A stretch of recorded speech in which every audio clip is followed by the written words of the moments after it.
And good evening, just about 7:40 p.m. on Friday, January 30th, I believe.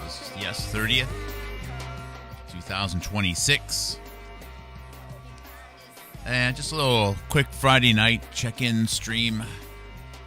I've been a sourpuss all day long. So maybe just checking in and saying hi. This is Sneaker Pimps, of course. Showing my age a little bit, but this album is almost a third of a century old. 30 years old right now, becoming X. And it's the only album where these particular artists all collaborated at one time. And it's a fantastic study of how sometimes it's just a moment where everything clicks, like a great relationship, I guess, when you're young or something like that. Everything is just on fire for a while, but it's only a brief period of time, and then everyone winds up hating each other. And everything just clicked on that one album, and it remains, I think, one of the strongest albums ever made. I really do believe that. Hello, Christy. Yeah, I was up late last night streaming. It's heavy subject material that we're covering right now. I think that's what does a lot of it. And the subject material, it's heavy. It's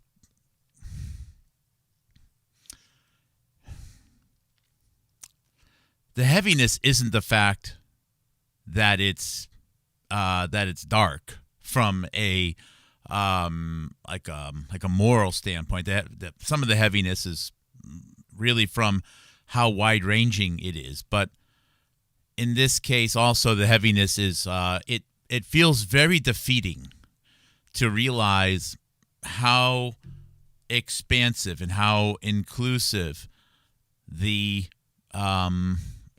our culture has been as far as manipulating what we think, manipulating our interpretations of major, what we consider to be historically significant events from a cultural perspective, from a music perspective, and I need to remind myself not to fall into the trap. I was going to do, not that they would care, because they have much bigger channels to listen to, at least they think they do, though they should be listening to me. But Aaron and Melissa Dykes of Truth Stream Media, and I have to confess I've stopped my Patreon support of them recently, not because I don't think they deserve to be supported. In fact, I think they do.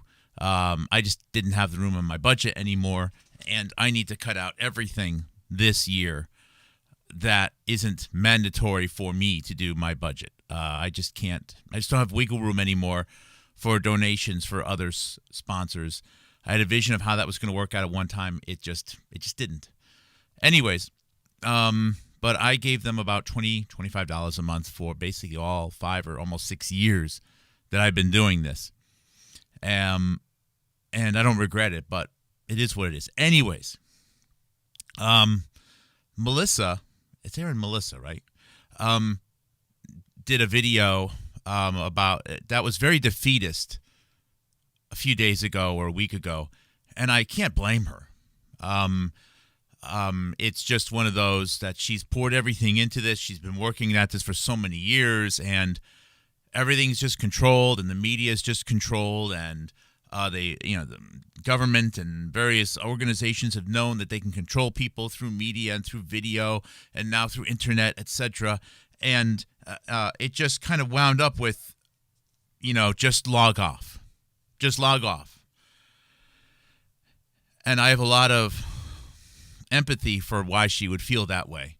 And I could very easily I do feel that way now. But I think it's a mistake to believe that after all you have learned before you found my channel, perhaps all we have learned together, perhaps all I have learned and been able to relay on my program here, that the only conclusion is to just log off and that's it. There was to suggest that there was nothing here at all, I think is the wrong takeaway. There to understand the magnitude of how civilization has behind the scenes been working towards a shared goal at a very high level of genetic research and advancing knowledge of human genomics, and how far-reaching that has been, and how that has bled into our education about our very own biology, about what's important, about new directions for currency, and global AI, all of this stuff. To think that that's just something that's not worth considering, not worth knowing, I think is the wrong takeaway. That's a critical takeaway.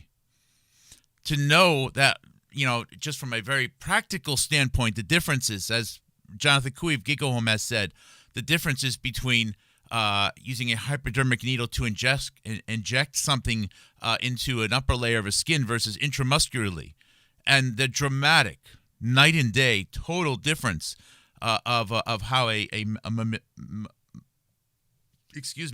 mammalian organism will respond to that. To think that that's just not worth knowing is ludicrous. This is the whole reason why we're here. Now, these teachings, these discoveries certainly don't have anything to do with Democrat or Republican, left, right, global, central, collectivist, non-collectivist, progressive, non-progressive, free market, controlled market, communist, religious, whatever. It's just knowledge that's useful. It's not Trump, Obama, Clinton, whatever, AOC, DOC, MOC, DO. I don't know. I don't even know how many of the what ones there are. There's knowledge that's worth knowing, and it's useful knowledge that I think we all need to continue to refine and share. But certainly it doesn't seem to be it doesn't feel like it's actionable at the moment, other than, shouldn't everyone just know this? I guess we were expecting to find something at the end of the rainbow here, like here's the people that have been fighting for us and they've been deceived, and here's the bad people over here. Maybe we felt like we would find some conclusion like that, and we haven't, and we're not going to. That is so you just can keep chasing the rainbow. You'll never find the end of the rainbow. That's not out there. That's not the answer. We're not going to find that. It's not like, oh, here's the bad organization, here's the bad people, here's the bad idea set. I just don't see that. And because that's not there, that doesn't mean, well, just log off. It's hopeless. So I called this one Megxit, Blexit, Brexit. And boy, so Brexit, of course, refers to this vote that happened in, I always use the wrong words, but let's just say Britain, to leave the European Union totally or partially or something like that. And it has been said that it was a very close vote, but it was a nail biter, and the vote went in favor of Britain being requested per their own citizens to leave the European Union. Okay. And that became known as Brexit. I'm sure most people here know that. Now, there have been a couple of pun versions of that. Well, pun, but, makeup, funny spin-offs of that, rebrandings of that. One of them was Blexit, Blexit, which is a reference to encouraging Black Americans to leave the plantation of the Democrat Party, which, several years ago, I probably retweeted something like that multiple times. Sounds fine, but the more I reflect back on it, I'm like, even just the thought that a group of people is just a herd of cattle that you're just going to shepherd over in a different direction, is even that's insulting. Is that really any type of improvement to be just referred to as a group of, I don't know. If I was just referred to as, I don't know, it's just the whole thing as more time goes on, the more insulting I think that is.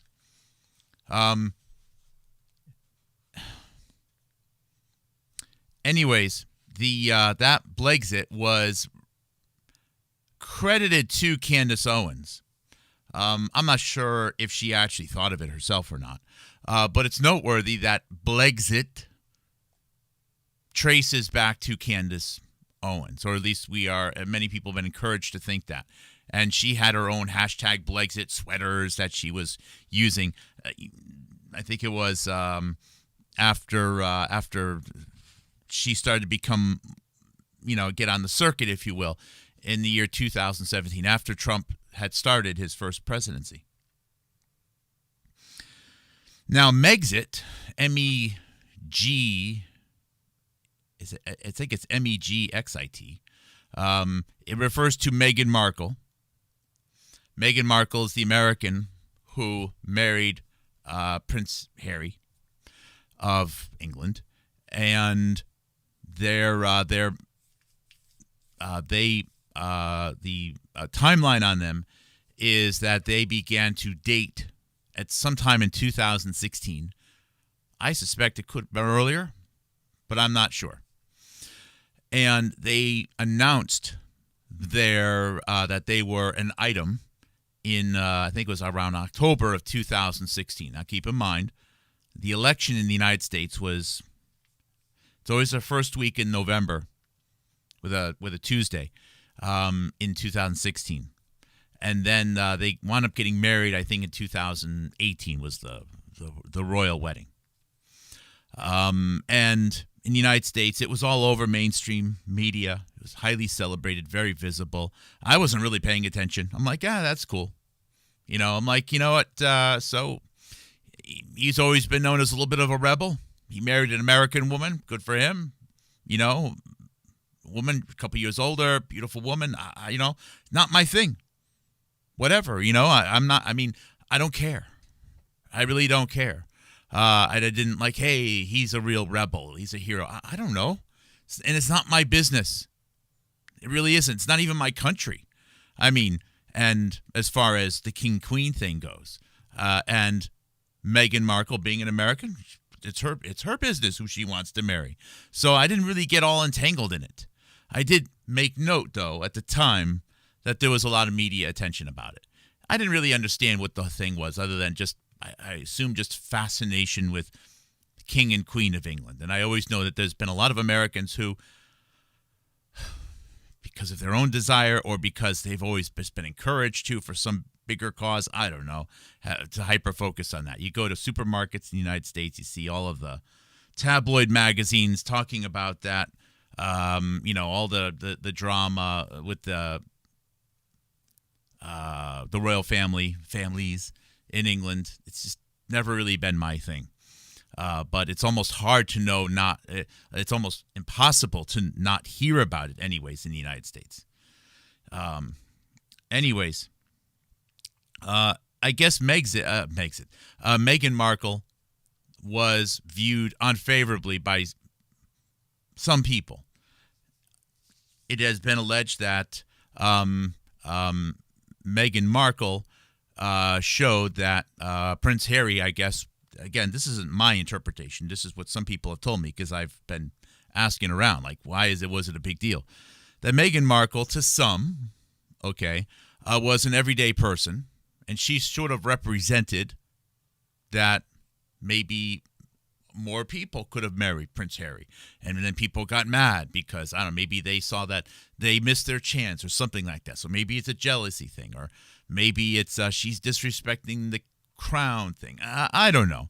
Whatever the case, there were pressures on them, I guess, or at least we were led to believe there were pressures on them to break up or to leave or something like that. And the whole thing about her and the family and Harry leaving the family was called Megxit. Kind of cute, I guess. So, Megxit, Blexit, Brexit.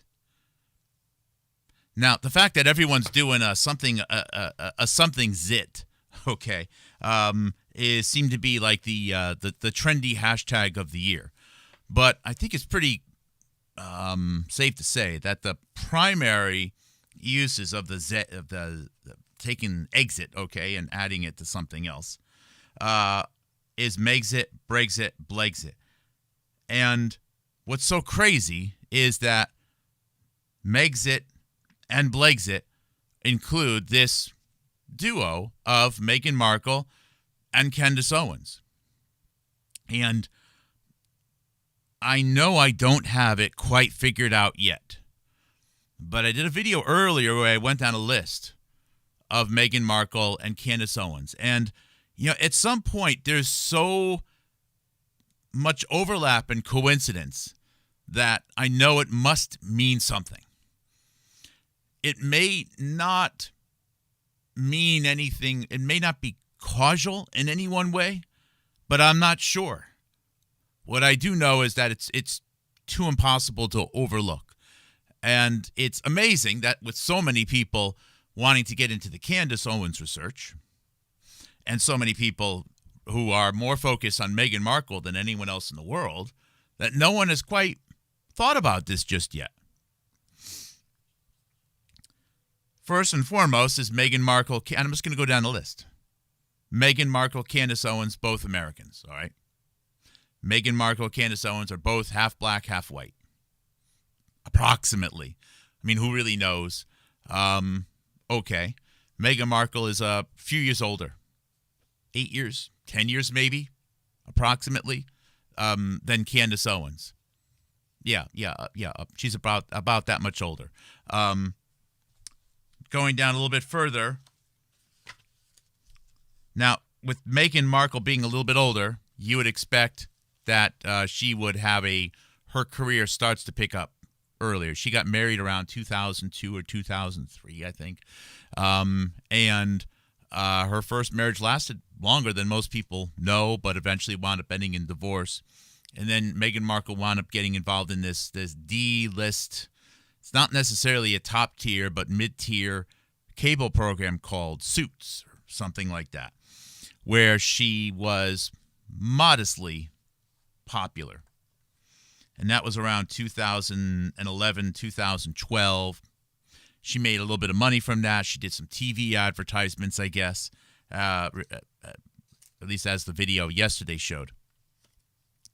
And then she winds up between there, 2012, 2013, marrying, or at least should say, it becomes public knowledge in 2016 that she and Prince Harry are an item. That's announced around October of 2016. There's a lot of fuzziness between 13, 14, and 15. What's going on there? A lot of fuzziness. And there's been these allegations that she was part of this, that she was allowed to join and participate in these parties and these activities with this organization, which is owned. It's a very public organization called Soho House, which has multiple locations throughout England, the United States, maybe a few other countries. It started in England, but one of the biggest ones is in the Manhattan, New York City area. She wouldn't have been a paying member, but at a place like there, you get to meet people who are worth a lot of money or very famous. You have to spend a lot of money to join this organization. People like famous people like Anna Wintour will go to a Soho House event and present information, for example.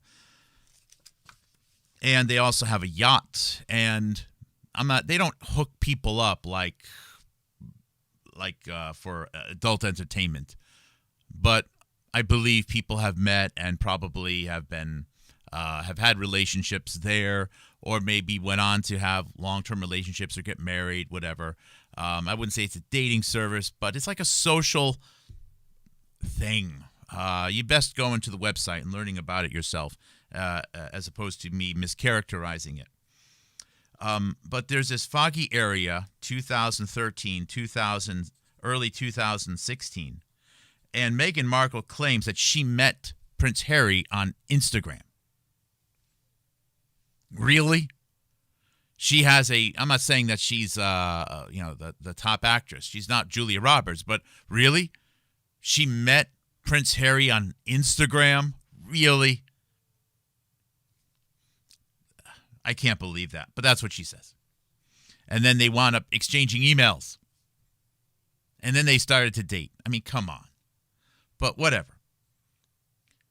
Now, I'm highlighting this because Candace Owens, after being involved in her race-based hate crime story in high school, where she, I believe, in her words anyways, met the acquaintance of Jesse Jackson, as well as others in the NAACP, but Jesse Jackson, going all the way back to 2008. And then goes to college, where I think she became a nanny for some of the children of Mark Weiner. Mark Weiner being the one of the best friends of Jesse Jackson. Jesse Jackson made Mark Weiner the godfather of Jesse Jackson's grandchildren. And then Candace Owens went to New York City in 2011 with Zoe Weiner. Zoe Weiner went to Vogue, working for Anna Wintour as an intern. And Candace Owens went to Vogue as well to work with Anna Wintour as an intern. I don't know how long Candace Owens was there. It's generally acknowledged that it was a year. But then Candace Owens had 3 years, the same 3 years, 2012, 13, 14, 15-ish, okay? Same 3 years, where all we know is Candace Owens went to a private equity company, which I've deduced is more than likely related to either Yusef Jackson, one of the sons of Jesse Jackson, who she already knows, and Yusef Jackson is on the board of Soho House, or Ron Burkle. And I think that because Ron Burkle, the supermarket billionaire, who also went to the wedding of Mark Weiner. Ronald Burkle is also a longtime friend of Yusef Jackson, but Ronald Burkle also becomes the primary owner of Soho House.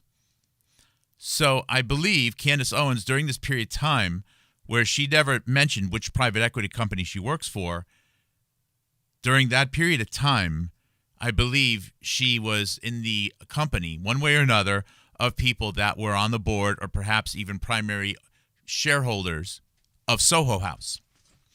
Now, recently, photos have said to have been leaked out of from somewhere to Candace Owens that prove that Meghan Markle was with Soho House, and Meghan Markle had relationships with other people at Soho House before she met Prince Harry.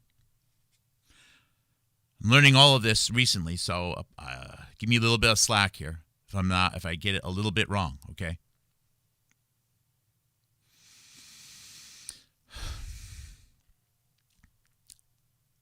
So,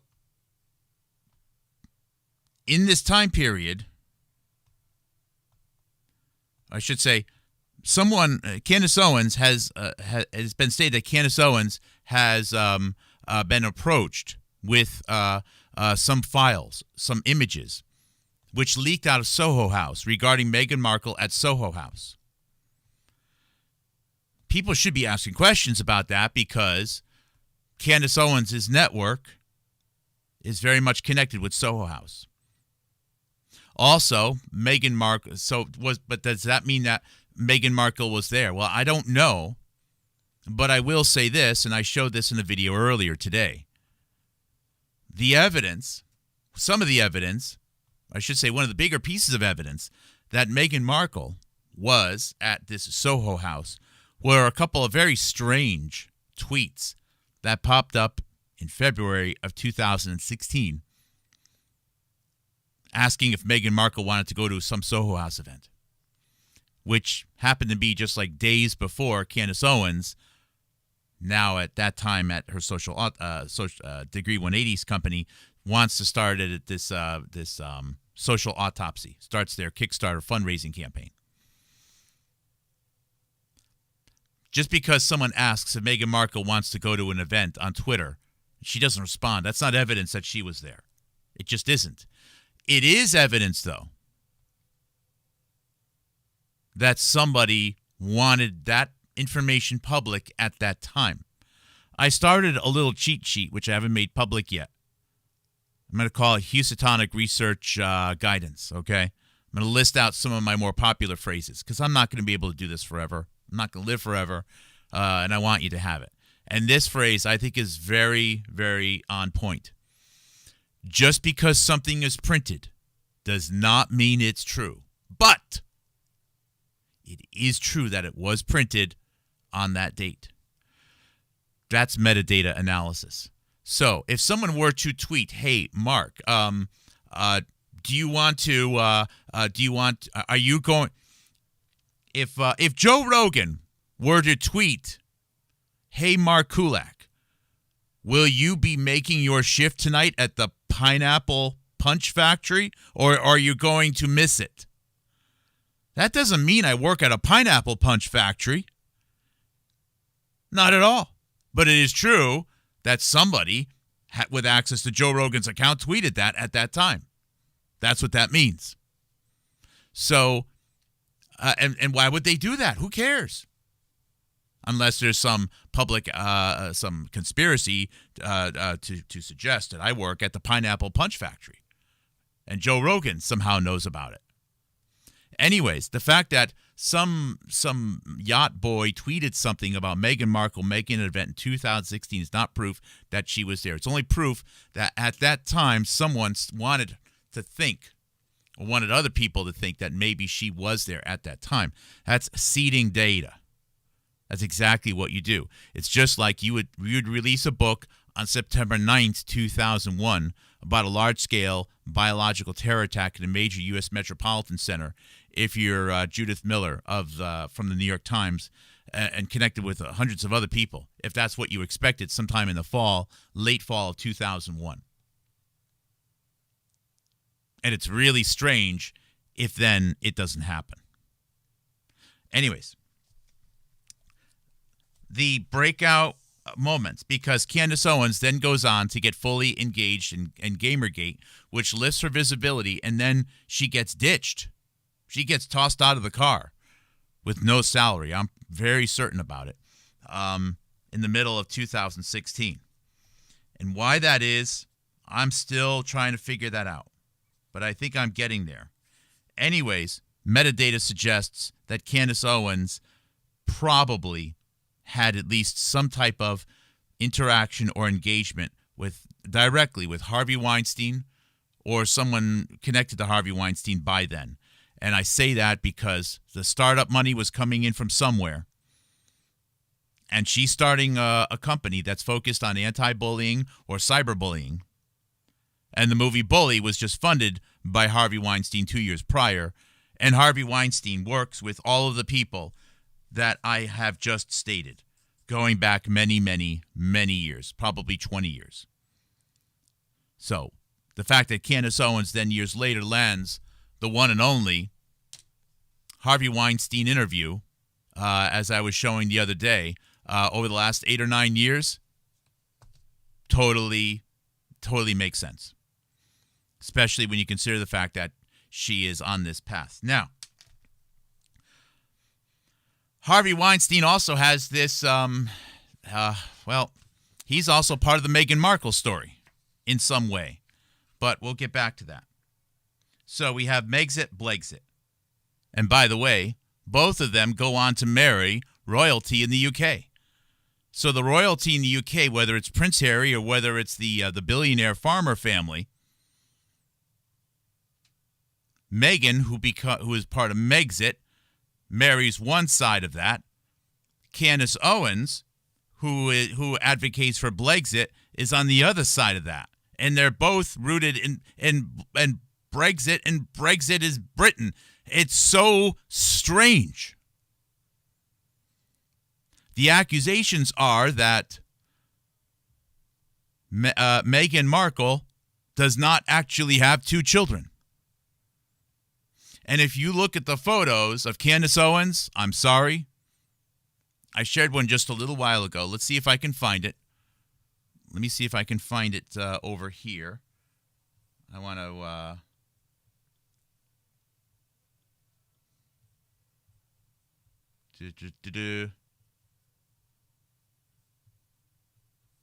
Oh, come on. Did I have that machine off?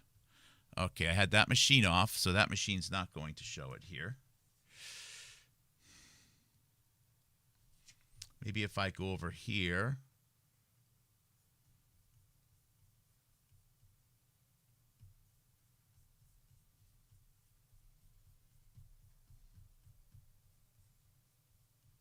Oh, that one doesn't have it either.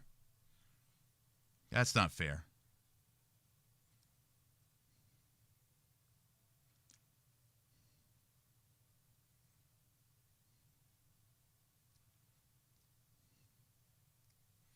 Where is it? Okay. Oh, I know where it is. I'm sorry about this.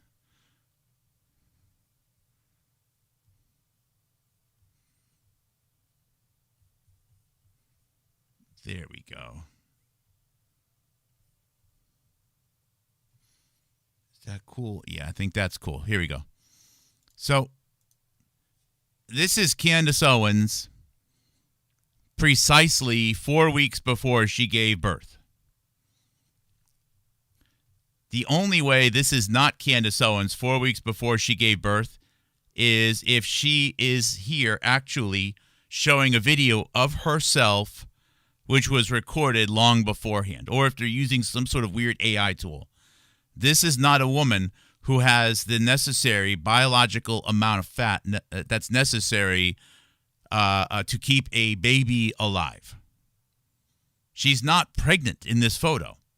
This is a still shot taken from a video exactly 4 weeks before she gave birth. And I know, and the timeline shows that Ian Carroll announced her birth and that Candace Owens and the baby was fine exactly 4 weeks after the video that this still shot is from aired. Now, I'm not saying she never had a child. I don't know. There's been moments of time that she's not been on the air. And praise the Lord. Matter of fact, I hope she does have children. It would be wonderful. It would be a gift to know that I was wrong on this one. But I don't believe it. I mean, because she's just not pregnant. I don't know what else to say. At least here she isn't. So we have 2 half-black, half-white Americans. They're both married to British royalty. One is the Megxit, one is the Blexit. Both connected to the Brexit. Both with their big rising up in 2016. Both half-black, half-white. Both connected to Soho House. One's married to billionaire money on the Prince side. One's married to billionaire money on the conservative British side. Both pasty white men. One has 2 children that many people don't think exists. The other one has 4 children that most people don't think exists. It's a little odd. It's a little odd, to say the least.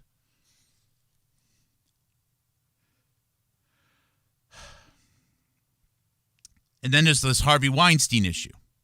And the Harvey Weinstein issue is where it gets quite complicated. I don't really know, and this is why there's so much correlation here. There's so much rhyming that I don't really know exactly what's going on. But I promise you, there is something huge going on here. We can get into the spiritual counselors. We can get into this Deepak Chopra, who's some mystic doctor, holistic doctor from India, who is, by the way, one of the very last people to talk to Michael Jackson before Michael Jackson died. He knew Michael Jackson for 20 years before Michael Jackson died. Deepak Chopra. Deepak Chopra is, as a matter of fact, also was the person that was providing some sort of holistic health and healing to Jeffrey Epstein for a few years before Jeffrey Epstein died, and is on the Epstein list, and etc. Deepak Chopra network includes people that are, by the way, part of this new age conscientious capitalism stuff that Candace Owens says she loves, and is also one of the reasons why she likes this American man named John Mackey, who is also on Joe Rogan. John Mackey, the CEO founder of Whole Foods, who is friends with Ron Burkle. Ron Burkle is, as of 2013, the owner of this Soho House. Soho House is also, I believe, quite often frequented by Harvey Weinstein. Harvey Weinstein is a previous business partner of Jeffrey Epstein. They tried to buy New York Magazine together. It was the Talk Magazine staff that spun off and made Radar Magazine that was purchased by Jeffrey Epstein in 2004. Jeffrey Epstein owned a magazine with a staff of almost 100 people. A staff that was kind of started by Harvey Weinstein. Nobody knows this. How can nobody know this? And stranger still, a magazine, Radar, which the staff started off with Talk Magazine, where Harvey Weinstein hired Tucker Carlson. Tucker Carlson worked for Harvey Weinstein in a magazine that eventually, through reorganization and rebranding, became Radar and was then owned by Jeffrey Epstein. And then from there, it was sold, you won't even believe it, to Yusef Jackson and Ron Burkle. Yusef Jackson, the son of Jesse Jackson, who was part of the saving of Candace Owens and with the NAACP back when she was in high school. The same Jesse Jackson, whose very, very, very dear friend Mark Weiner was his guest when going to rescue American hostages from Castro in 1984. And whose son Yusef Jackson, again with Soho House, was one of the pallbearers of Mark Weiner. And Mark Weiner's daughter, Zoe Weiner, is the person that Candace Owens goes to New York City with in 2011 to be at Vogue, but then rejoins in 2015 as part of the staff of a startup company, which is co-owned, co-started by Zoe Weiner and Candace Owens. I don't know what it all means. It feels like there's something about, there was the spiritual aspect of this. Oh my goodness, this stuff is just crazy. Of course, there's the whole Cyrus Vance, who was a former United States Secretary of State under Jimmy Carter, which means Cyrus Vance was, if he's Secretary of State, that means Cyrus Vance under President Carter knew Mark Weiner. This means that this guy here, Cyrus Vance, 57th United States Secretary of State under Jimmy Carter, knew Mark Weiner, the same Mark Weiner that Jesse Jackson loves, that Jesse Jackson made the godfather of Jesse Jackson's grandchildren. The same Mark Weiner who handled scheduling for the Carter administration. So, of course, of course, this person here, Vance, not related to J.D. Vance, by the way, this Cyrus Vance would have known Mark Weiner from back then. This Cyrus Vance may have even met a baby Zoe Weiner at some point, who Candace Owens starts her company with. But the stranger part here is that this Cyrus Vance's son, Cyrus Vance Jr., who is listed on here, Cyrus Jr., handled the Trump tax papers. He's handled stuff, I believe, related to Jeffrey Epstein. And it's this Cyrus Vance that Harvey Weinstein calls out as having some vendetta against him in this interview with Candace Owens. I don't know what it all means, but it means something. There are thousands of people making videos every day about Meghan Markle. There has to be at least one of them that is going to because here's the thing, okay? People who hate there's a lot of people who hate Meghan Markle, who I think could be wrong on this one. I could be wrong on this one. Also don't like Donald Trump. But I think some of them hate Meghan Markle even more. So imagine the opportunity to be able to slander Meghan Markle at the same time you slander these fake alt-right conservatives like Candace Owens. Imagine the opportunity there. That's what I'm thinking about right now. One of the things I'm thinking about down this trajectory here. I'm really not interested in the king, queen, duchess, who's knocking boots with who. I don't. I can't even get acknowledgement in my own country about the scale of the drug problem in my own country. I just don't have the capacity, the time. I'm not going to live long enough to care. I just don't care. I really don't. But I see an opportunity here for different groups who are researching and interested in talking about different things to maybe latch into them a little bit, maybe get some of their energy, maybe find a way to get around some of the censorship, or I should say it's not really censorship, but effectively it might be, but the lack of promotion of my program and of the massive archive that I have at Houstonic.live, HoustonITS.com.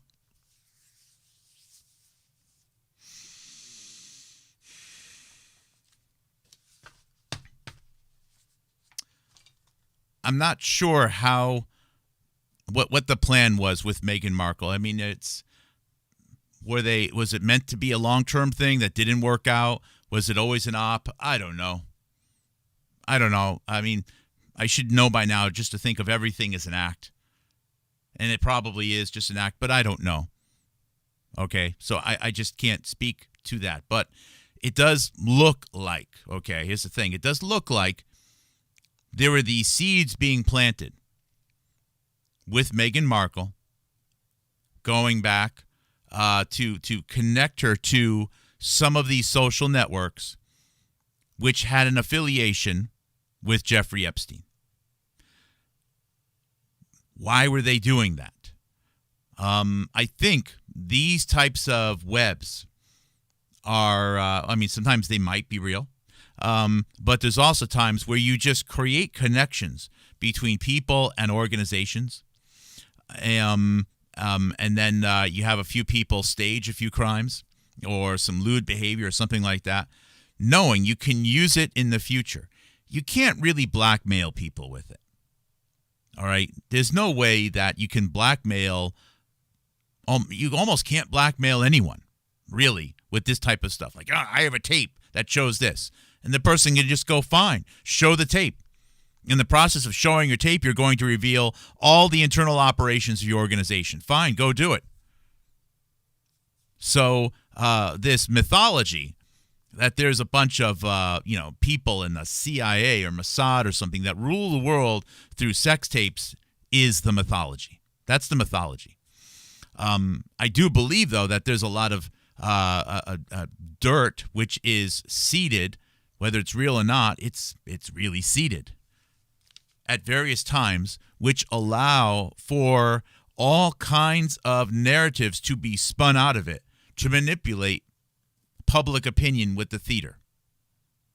So at any time, almost anybody that winds up on any stage, you could find a way to say, hey, that person was with this club, Epstein. Oh, that person had a bond here, which was with this company, Epstein. You can almost connect everything to Epstein. As a matter of fact, I think the whole 5 degrees of Kevin Bacon don't even matter anymore, because everyone right now, even you, every single person is probably 2 or 3 degrees from an Epstein somewhere. There's just everything is connected to Epstein. And at some point, it's like saying that two things are connected because they're both on Earth. I'm associated with that tree over there in Siberia because we're both on Earth. What kind of a metadata point is that? It's a meaningless metadata point. I guess it matters if you live in some faraway universe or something. But as far as Earth goes, that doesn't mean anything. But we're all basically kind of connected to Epstein one way or another. So with all of this saturation of Epstein connections, Basically, research is dead. Research dies with Epstein. I've said that phrase before.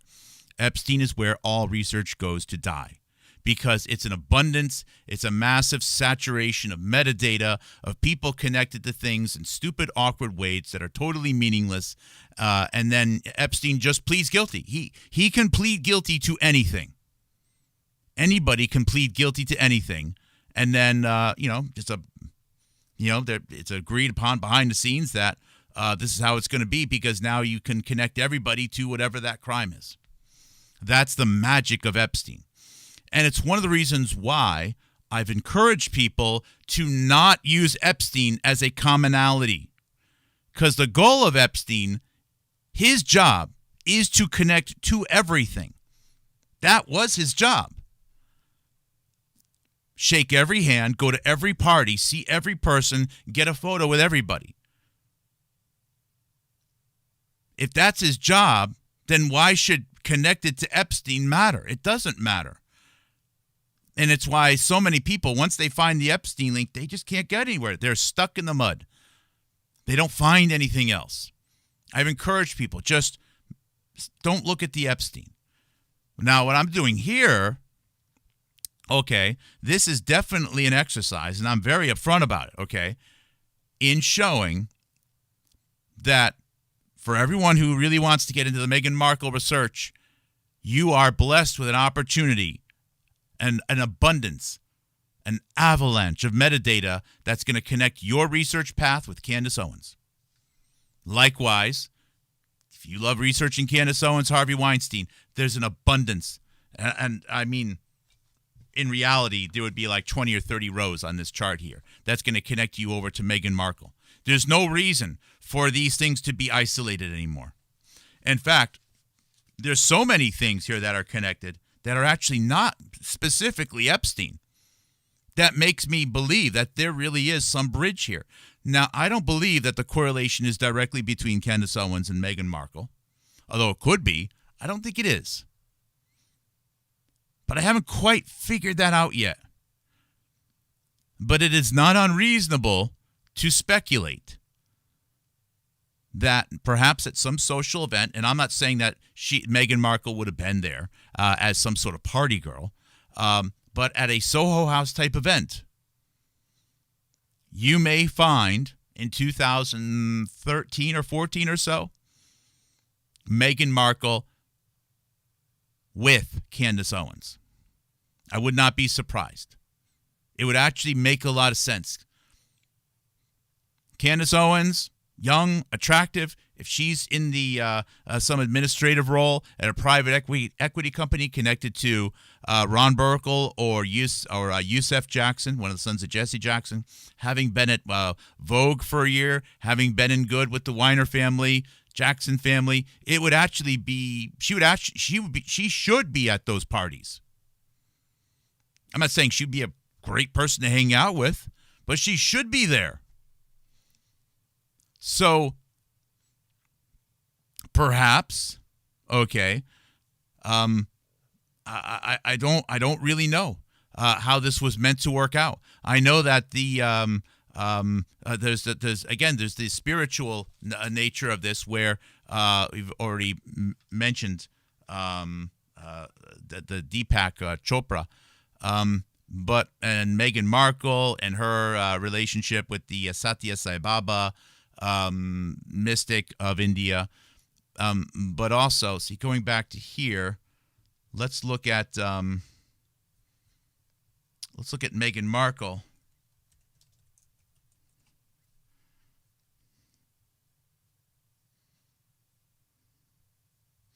Her mom is Doria Ragland. Her mom was born in 1956. Her mom's second marriage is the one that gave the world Meghan Markle. So her second husband had the last name Markle, okay? And in here, we read personal life. Ragland, and again, this is the mother of Meghan Markle, married lighting director Thomas Markle on December 23rd, 1979 at Hollywood's Paramahansa Yogananda Self-Realization Fellowship Temple in a ceremony performed by Brother Bhaktananda. Sorry about that. Their daughter Megan was born in 1981. So this is Paramahansa Yogananda. And this handsome devil here, okay, with the long hair, is the man who yoga is named after. So if you're doing yoga, which is very good for your body, but I think screws with your mind after a while because you spend so much time focusing on yourself that you forget to have children. But if you are into yoga, this is the guy who, and what's odd is he didn't even live to old age. He only lived to age 59. So all this whole yoga is going to make you live to be 100 thing, I don't know. Maybe he was killed. But anyways, the New Age spirituality is really deep in all these areas around Candace Owens and Meghan Markle. I think that sometimes these New Age religions might also be used, possibly as a way to reach out and to influence people for the purposes of geopolitical gains. And why not? As a matter of fact, all day long, this is what Candace Owens talks about. All day long, this is her thing, talking about how Jews and Israel and neocons and Zionists are doing this to people. So you really don't think that that's part of the yoga instructor job too? I mean, come on.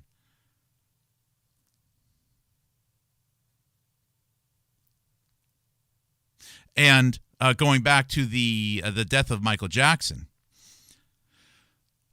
it was at the death of Michael Jackson that this Deepak Chopra came out and said that Michael Jackson was asexual, said that Michael Jackson has a OxyContin problem, an opioid problem. This is before the opioid epidemic even really kicked off in the United States.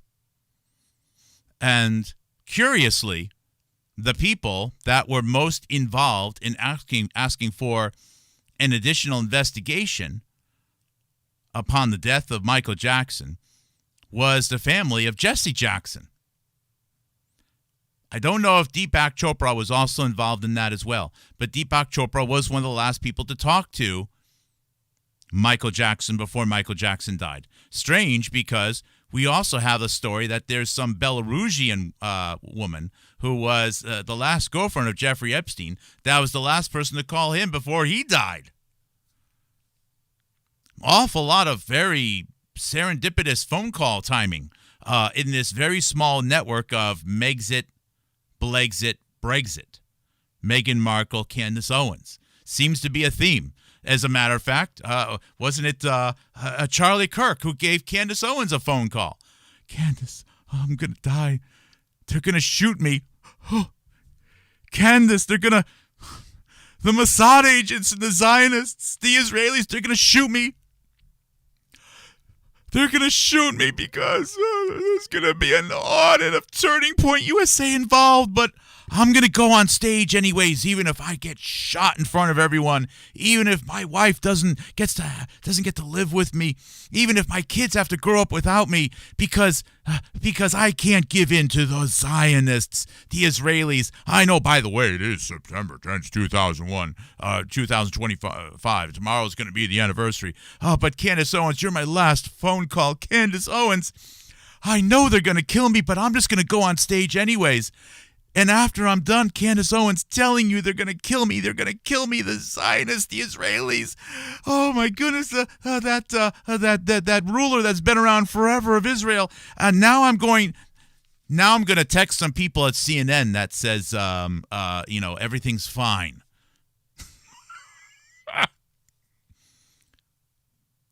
Oh, dear goodness gracious me. So,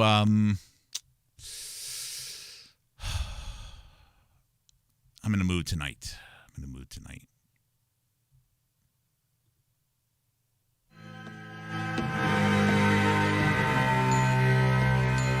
Signing off.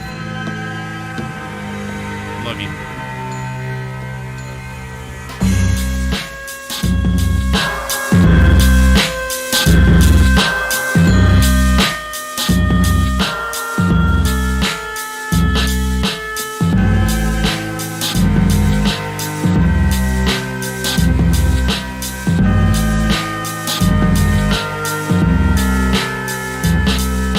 Sacrifice my vanity, kick off my heels, a careless weight on your hatred. Understand it's so simple, a simple please, to keep the faith from a wounded knee. Through the madness I do confess, I never see myself as blessed. Like a savior.